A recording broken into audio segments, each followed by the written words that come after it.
Okay, thanks for joining me here on Voice of the Box. I got the pleasure of Jerome Hardy joining me. Now, Jerome, first of all, thanks for taking the time to talk to me. Tell me in your words what you do on NFL game day Sundays.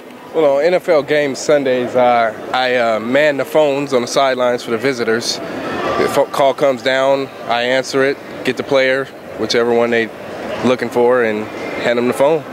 Now, when you're making this sound so simple and easy, but and it might be tough for our Voice of the Box camera person to actually take a look at all the equipment, but there is a bank of probably, I'm going to say 8 to 10 phones. Yeah. But during the course of the game, if there's a defensive call down or an offensive call down, you have to go and find the player. Yes. Is that right? Exactly. Now, how long have you been doing this role, and how did you get started? This is a kind of a pretty interesting role. Well, I've been out here for about 17 years. I've been doing this for about 3 years.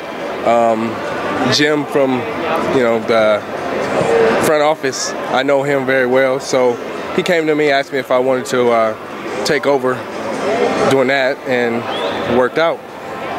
Tell me, there's got to be a lot of stories. You're right here in the heat of the action on an NFL Sunday. What gives you the biggest joy out of what you do, working the visiting sideline phone bank? The biggest joy, just the action that goes on. Right. It's a lot of things that happen as far as the coaches and the players' interaction, and I get to see most of that, and that's exciting. Tell me, if you can, what you're willing to share in terms of stories that maybe were a little on the funny, amusing, or downright scary side in terms of having to go and get a player to come to the phone. No big stories. Only strange thing that goes on is some of the players, they drink some kind of Gatorade, and it goes right through them, so the next thing you know, they're behind a bench taking their thing. Yeah, doing their thing. So that's about the only kind of strange thing that goes on. There's got to be some more strange things that happen inside the NFL pit. This is where we are right now on the bench. Everything's going down. What can you share with me about let's say there's a college kid or a high school kid that's looking to somehow break into sports? I mean, this is a rather unique role. You said Jim Mercurio got you started here. Is there anything that you could recommend? What would you recommend to someone that's trying to get an in or get a name? Just be yourself and be humble.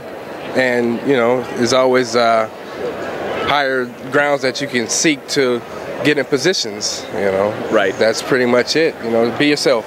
Now, I want to make sure that I'm thanking our Voice of the Box cameraman, Eric. Excuse me, Eric, is there a way that you can just walk in just for a minute? I want to just get a quick shot of the equipment that Jerome actually works with. You can just do a quick shot of that. That's the NFL sideline. That's all the phones that are down here. Now, what's changed? You said you've been on the sideline now for how many years doing this actual role? 3 years. 3 years. What's changed as we look back on camera? What's changed in terms of since you've been doing this job? Any technology changes? Anything else? Just the carts. There used to be just a simple cart. Now it's more advanced Motorola Center is what they call it. So that's the only thing that's changed. Now, what about the volume? I mean, how do you actually hear those phones ring during the course of a game? It's pretty loud down here. How does that work? They have a bell in there. It's kind of like when you hit the jackpot and you're gambling. Got it. It rings really loud. So you can kind of see which light is on, and that's how you know which phone is going on. What would be, and I want to look at it in a negative tone, but as we kind of wrap up, what would be some of the inherent challenges, I guess, in what you do? And maybe if there are any, I should say. Certain teams are very,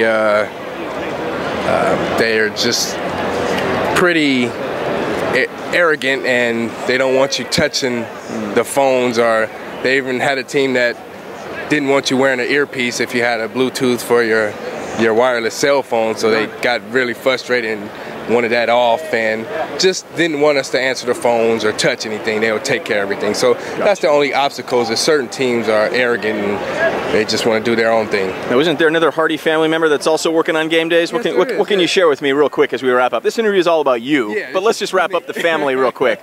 My father, he works on the other sideline, but he doesn't do the center. He basically takes care of the phones. Yeah. So here it is, Voice of the Box, the Hardy family working and managing all the communications on the sideline and upstairs right here. Jerome Hardy, appreciate you taking a few minutes on Voice of the Box. Yep, you have a good one.